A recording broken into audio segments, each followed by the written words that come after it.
اب دوسری مین چیز جو سورۃ البقرہ کی 187 نمبر آیت میں آئی کہ دوسری جو مین چیز جس سے روزہ ٹوٹ جائے گا وہ بیویوں کے ساتھ ازدواجی تعلق والا معاملہ ہے.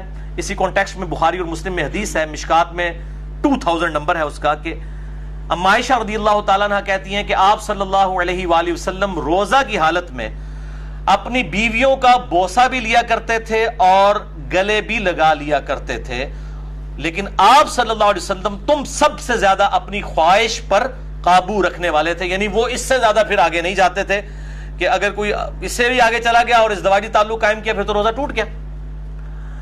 تو یہ پرسن ٹو پرسن پھر ویری کرے گا. سنن ابی داؤد میں حدیث ہے، مشکات میں 2006، ایک آدمی نے آ کر آپ صلی اللہ علیہ وسلم سے پوچھا کہ کیا میں روزہ کی حالت میں اپنی بیوی کے ساتھ جو ہے وہ گلا لگانے والا معاملہ کر سکتا ہوں؟ تو آپ صلی اللہ علیہ وسلم نے اجازت دے دی.